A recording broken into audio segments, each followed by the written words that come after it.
Est-ce que tu es prêt à ce que le Seigneur fasse une œuvre en toi? Alléluia. C'est un petit amen, mais ça va monter. Ah bon, ça va monter. Il faut que ça monte parce que je crois que Dieu veut faire des grandes choses maintenant. Je crois que Dieu veut faire des grandes choses maintenant. On va ouvrir la parole de Dieu dans 1 Samuel 17. Et si je dis 1 Samuel 17, tout le monde sait que c'est le chapitre qui nous parle de Anne. Non, c'est pas Anne.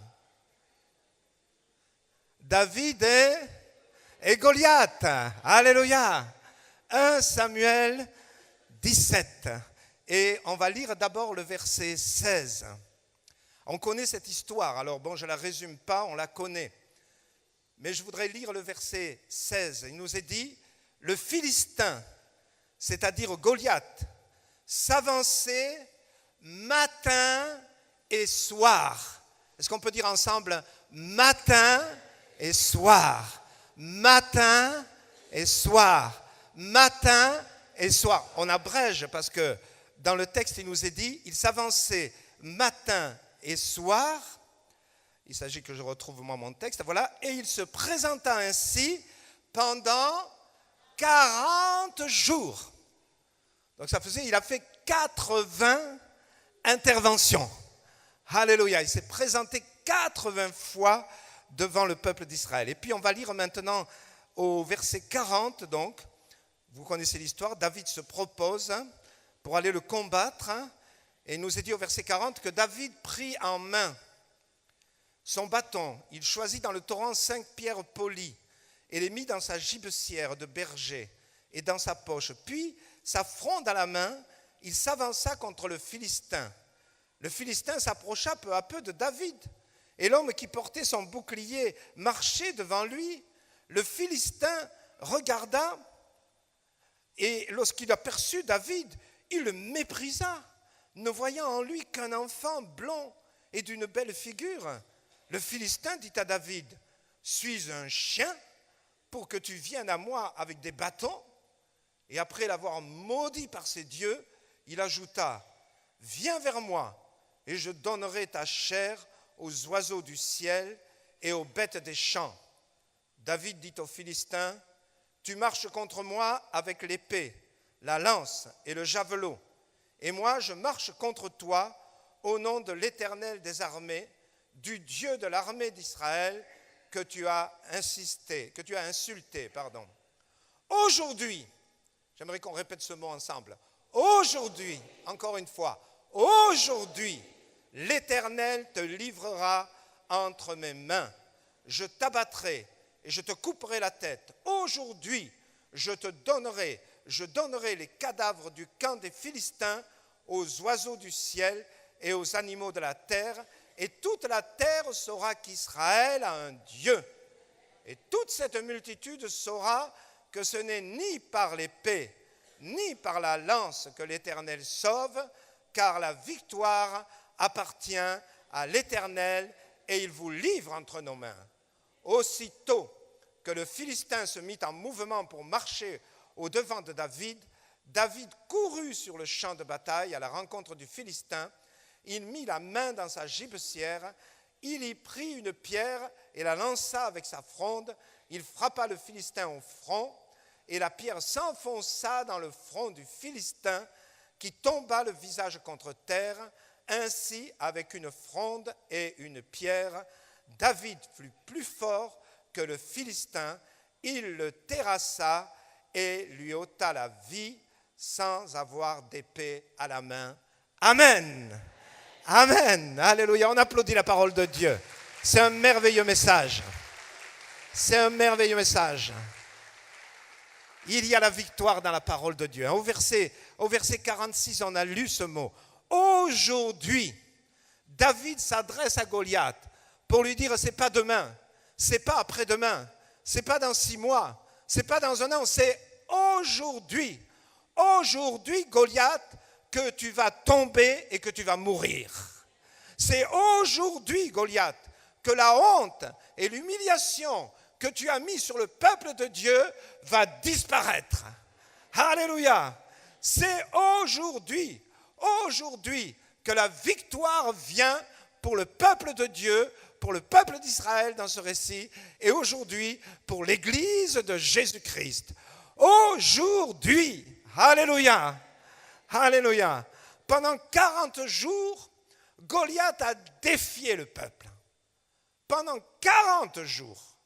Pendant 40 jours, le peuple de Dieu a été humilié.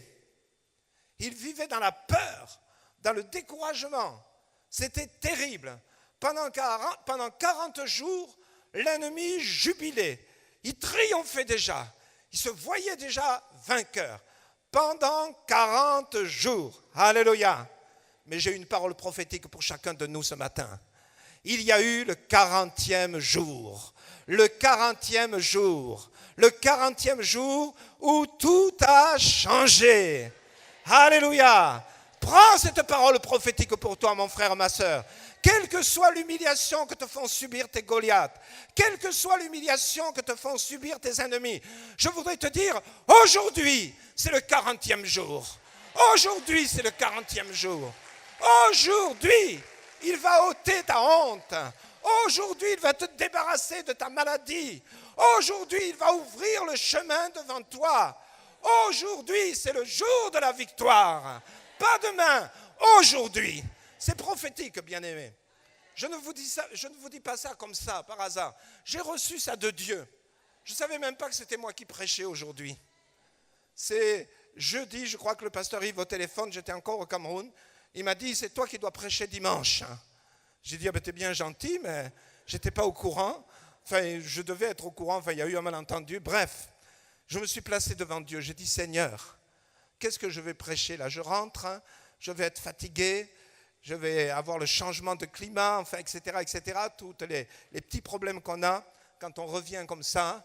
Le Seigneur m'a dit, tu vas prêcher sur le 40e jour. Le 40e jour, dimanche, ça sera le 40e jour, le jour de la victoire pour mon peuple. Alléluia. Le jour de la victoire. Alléluia. Je te dis, c'est le 40e jour. Prends ta bénédiction de Dieu. Prends ta bénédiction vraiment. Elle est pour toi. Aujourd'hui, c'est mon 40e jour. Est-ce que tu peux le dire bien fort? Aujourd'hui, c'est mon 40e jour. Aujourd'hui, c'est mon 40e jour. J'oublie le 39e. J'oublie le 2, le 3, le 10, le 15, le 20. Aujourd'hui, c'est mon 40e jour. Alléluia. Alléluia. Vous savez, les chiffres ont une signification dans la parole de Dieu. Moi, je ne suis pas très, très doué pour faire ces recherches-là, mais je sais une chose. 40 se termine toujours par la victoire. Alléluia. Moïse est resté 40 jours sur la montagne, sur le mont Sinaï.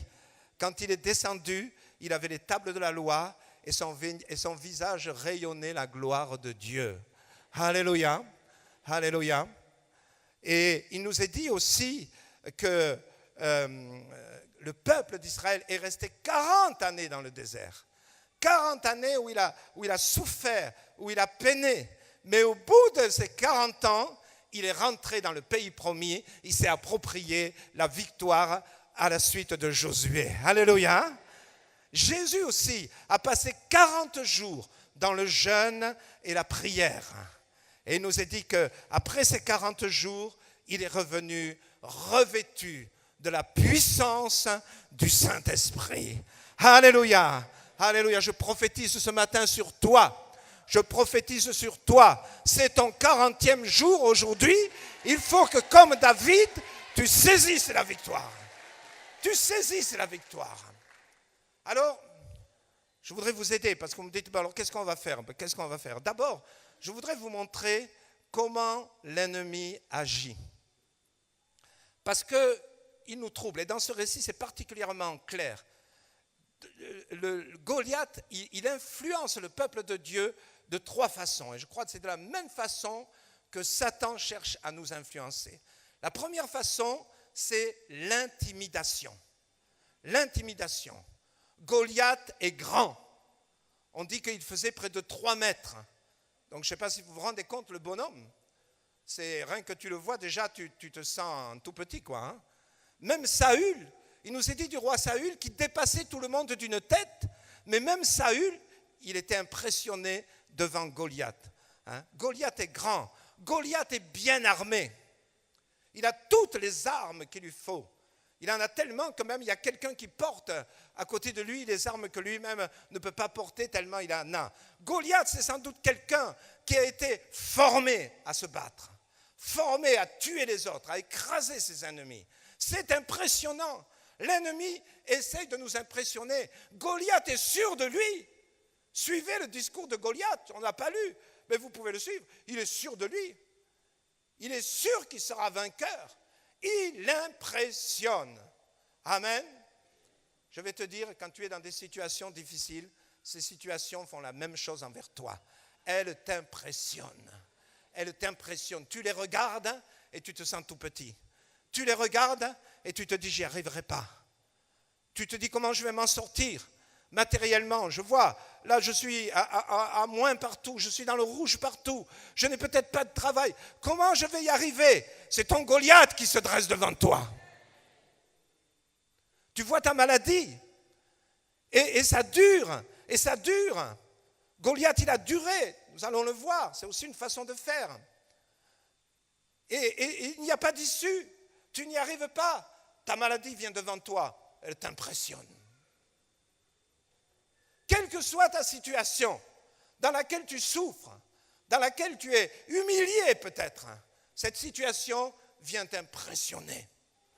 Elle vient presque là t'abaisser. C'est ce que Goliath faisait. Mais je vais vous dire une chose. Si David a réagi différemment que tous les autres, c'est parce que David a vu une chose chez Goliath. Il a vu que chez Goliath, quelle que soit la façon dont il se présentait, quelle que soit la façon dont il impressionnait le peuple, chez Goliath, il y avait un point faible. Vous pouvez dire Amen. Il y avait un point faible, c'était là, sur le front. Il était protégé partout. On ne pouvait pas l'atteindre à aucun endroit. Mais il y avait un endroit où on pouvait l'atteindre. Et où même on pouvait le tuer. Ça, c'était le point faible de Goliath. Et je voudrais te dire, quelle que soit ta situation qui te stresse, qui t'écrase, qui te malmène aujourd'hui, je veux te dire, cette situation a un point faible. Cette situation a un point faible.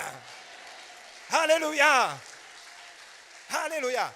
Et ce point faible est suffisant pour que cette situation disparaisse devant toi et que tu sois vainqueur. C'est pour ça que David y réagit différemment que les autres.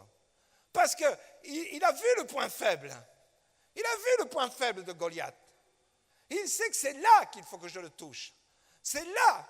Si j'essaie sur les jambes, sur le corps, sur le thorax, il est invincible là.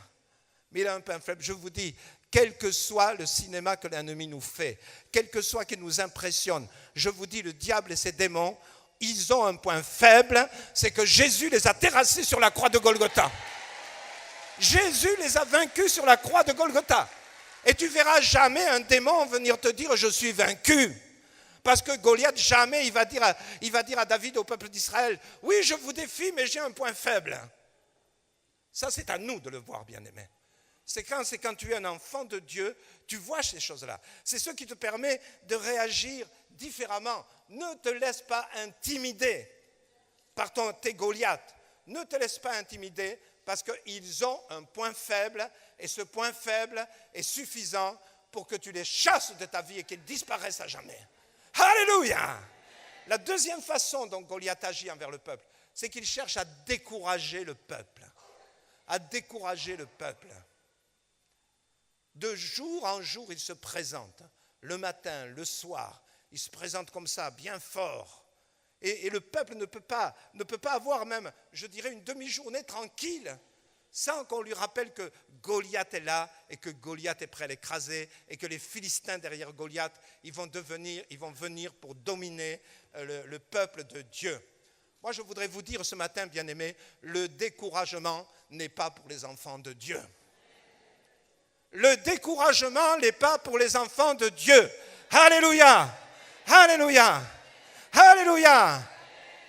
Je ne fais pas le malin en disant cela, mais je crois que le découragement n'est pas pour nous. Pourquoi? Pourquoi David n'est pas découragé? Regardez, tous les autres sont découragés. Même les plus vaillants soldats, même le roi Saül. Il est découragé, caché dans sa tente. Il est découragé. Pourquoi le petit David, moi j'allais dire un petit gringalet, quoi, hein? Il avait plus l'allure d'un top modèle que d'un guerrier, quoi, hein? Il était beau, jeune, tout petit, un petit blondinet, apparemment ça devait leur plaire, hein? Il n'avait rien du guerrier. Mais pourquoi c'est lui qui n'est pas découragé?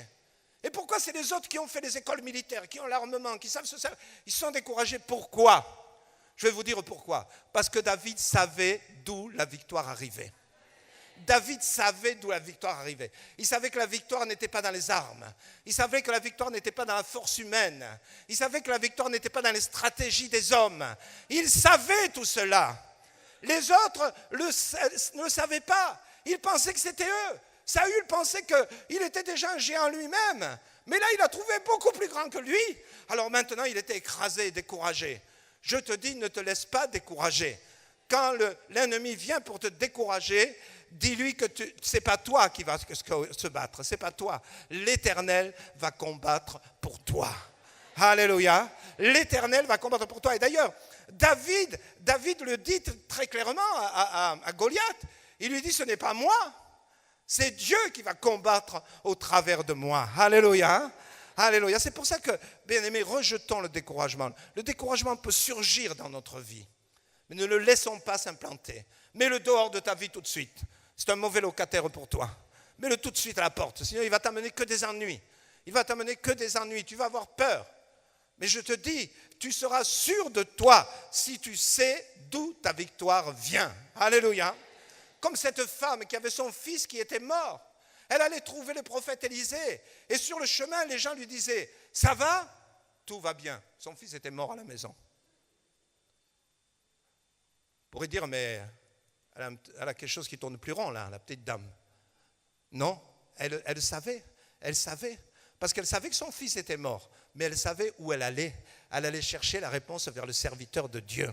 Elle savait qu'elle aurait la réponse, là, qu'elle aurait la résurrection de son fils. C'est pour ça que quand on lui demande, ça va? Tout va bien. Tout va bien. Tout va bien. Alléluia.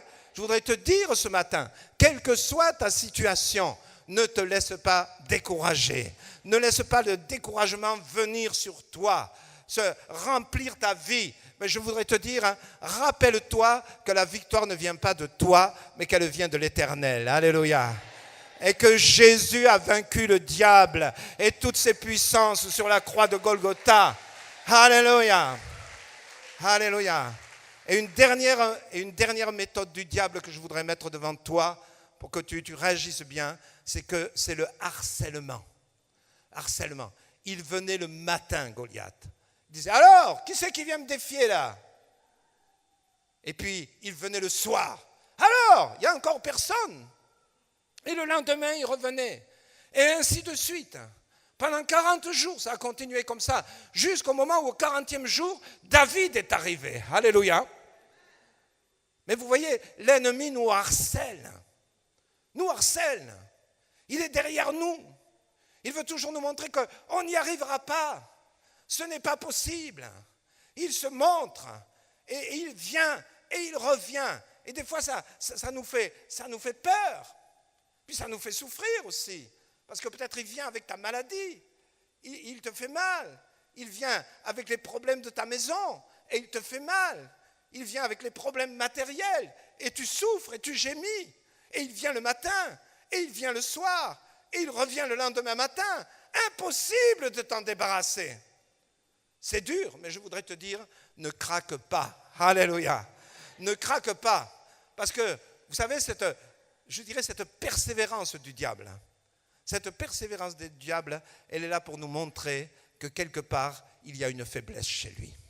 Il y a une faiblesse chez lui.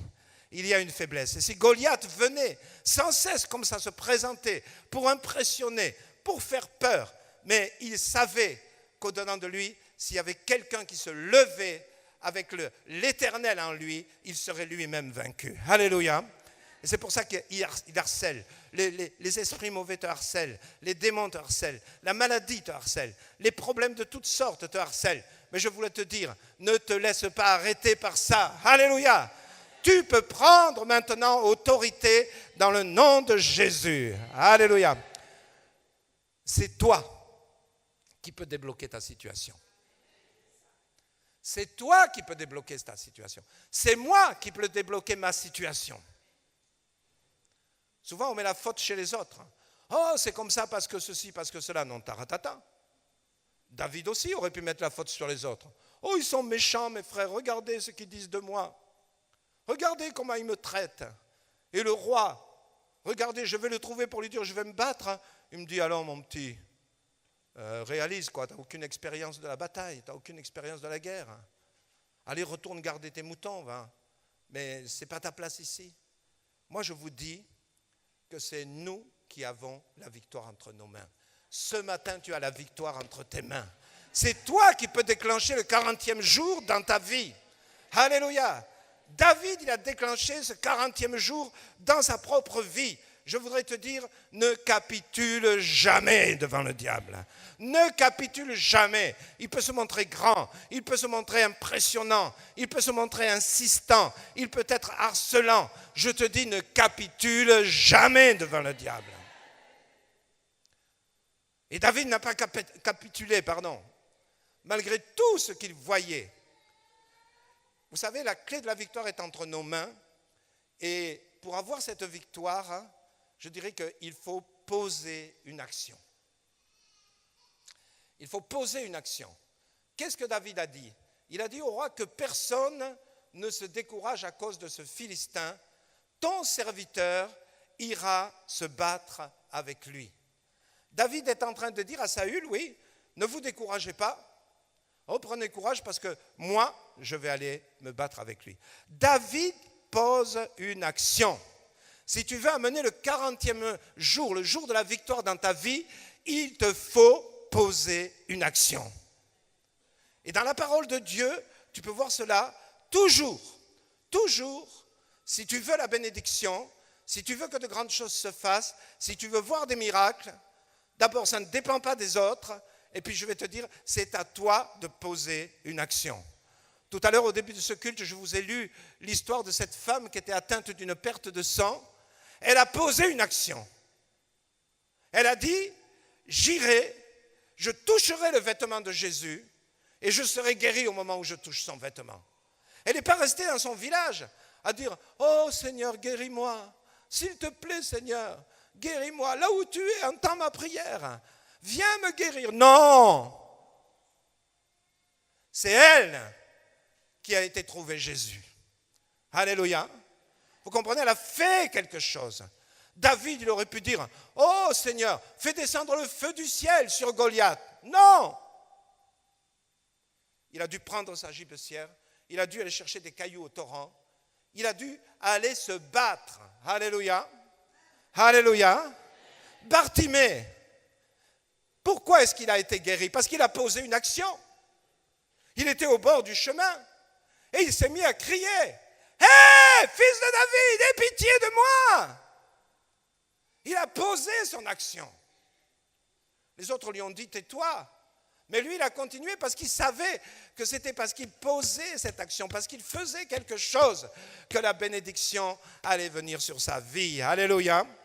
Je dirais même le brigand sur la croix. Il a posé une action. Il aurait pu dire dans son cœur, oh, que le Seigneur à côté de moi me sauve. Non, ce n'est pas ce qu'il a fait. Il s'est tourné vers Jésus. Et il a dit, s'il te plaît, souviens-toi de moi quand tu viendras dans ta gloire. Souviens-toi de moi. Il a posé une action en parole. Il a fait quelque chose. Et c'est à cause de cela que Jésus lui a dit, aujourd'hui, tu seras avec moi dans le paradis. Alléluia. La Samaritaine, elle a posé une action. Quand Jésus lui a dit, moi je peux te donner une eau qui pourra te rassasier, qui pourra te satisfaire. Qu'est-ce qu'elle a fait la Samaritaine? Qu'est-ce qu'elle a dit? Elle a dit, donne-moi de cette eau. Elle a posé son action. Le paralysé près de la piscine de Bethesda, il a dû poser une action aussi. Le Seigneur lui a dit, lève-toi. Et il a dû chercher à se lever. Alléluia. Vous comprenez ce que je veux dire? Ça, c'est le message vraiment qu'il te faut pour saisir la victoire. La victoire ne vient pas parce que tu es quelque part en train de te lamenter, de gémir et de dire, j'y arriverai jamais, mais s'il te plaît, Seigneur, si tu veux bien, dans ta grâce, si ce n'est pas cette année, l'année prochaine, ou dans 10 ans, ou dans 20 ans. Non, C'est pas ça. C'est aujourd'hui maintenant. Je pose mon action devant l'Éternel. Qu'est-ce que c'est que poser ton action? Ça peut être un engagement. Ça peut être un changement d'attitude. Ça peut être un acte de foi. Ça peut être même une offrande à l'Éternel. Je ne cherche pas à recueillir de l'argent, mais combien de fois des personnes ont donné en disant, ce n'est pas qu'on achète, mais c'est un acte de foi. Tu poses une action pour dire, voilà, je crois à cela, Seigneur. Alors je fais un geste. C'est peut-être des paroles qui changent dans ta bouche. Peut-être une repentance de quelque chose que tu caches, tu veux une bénédiction, mais finalement, il y a quelque chose qui bloque cette bénédiction. Et Dieu te dit, il faut que tu poses ton action maintenant, que tu reconnaisses ce qui bloque ta bénédiction, parce que le Saint-Esprit t'a déjà parlé. Alléluia. Alléluia. Vous savez, ça c'est Dieu qui nous dit. Moi, je ne peux pas le dire à votre place, hein, mais c'est Dieu qui te dit. Tu dois faire quelque chose pour qu'aujourd'hui soit le 40e jour, le jour de la victoire. Alléluia. Alléluia. Tu sais, je voudrais te dire, hein, poser une action, ce n'est pas sans risque. Ce n'est pas sans risque. David, il a dû s'engager, courir vers Goliath. Ce n'était pas de la rigolade. Il pouvait être tué. Il a risqué sa vie quelque part. La femme qui avait cette perte de sang, c'était interdit pour elle de se mélanger à la foule. Il fallait qu'elle soit à part à cette époque-là. Elle était comme bannie de la société. Et elle a pris un risque en se mêlant à la foule et en allant jusqu'à toucher le vêtement de Jésus. Bartimée, il a perdu son manteau. Il a dû jeter son manteau pour courir vers Jésus. Il a perdu son manteau. Zachée, c'est pareil, lui, il a posé une action. Il est monté sur un arbre pour voir Jésus. Mais vous vous rendez compte, une notoriété de la ville. Hein? Vous vous imaginez un ministre comme ça qui monte sur un arbre. Hein? Il a pris des risques. Hein? Qu'il soit humilié, qu'il soit ridiculisé, qu'il soit rejeté. Il a pris ce risque. Mais il a pris ce risque parce qu'il s'est dit, il faut que je fasse quelque chose aujourd'hui. Alléluia. Je demande vraiment au Saint-Esprit ce matin de parler à chacun de nous. Parce que là où tu vas vivre ta bénédiction ce matin, le Saint-Esprit va te montrer de poser une action, de faire quelque chose maintenant, de ne pas rester simplement passif, mais de faire quelque chose. Peut-être c'est un engagement dans un service. Peut-être c'est de t'engager à faire ce que justement tu penses que tu ne peux pas faire. Mais parce que tu t'y engages maintenant, c'est un acte de foi, alors Dieu va s'élever au travers de cela et il va te donner la victoire. Alléluia. Alléluia. Tu sais, quand on vit ces choses comme David, je vais te dire une chose, souvent on dit on veut changer de position. Hein. On dit Jésus a changé mon statut, je crois, il y a un chant comme ça qui dit ça. Hein. Je vais te dire, si tu veux changer de statut, il faut que tu vives la victoire. Vous voyez, David a changé ce jour-là totalement sa position. Il a changé totalement de position. À partir de ce moment-là, il n'est plus berger. Il n'est plus le jeune homme qui garde les troupeaux dans la montagne. Pourtant, il avait déjà été appelé dans la présence de Saül. Il allait même jouer de la harpe de temps en temps dans la présence du roi Saül pour le calmer. Mais ce n'est pas ça qui l'a fait changer de position. Ce qui l'a fait changer de position, c'est le jour où il s'est engagé dans ce qu'il croyait et le jour où il a goûté à la victoire. Alléluia. Il a changé de position. À partir de ce jour-là, il est devenu un guerrier du roi Saül. Il est devenu un serviteur du roi. Il était aux côtés du roi. Et même, il est entré dans la famille du roi, puisque le roi lui a donné comme épouse une de ses filles. Il est rentré dans la famille du roi. Oh, c'est pas pour ça que c'était plus facile pour lui. Hein. Changer de position, ça ne veut pas dire que tout va être rose après. Pour David, ça a été difficile.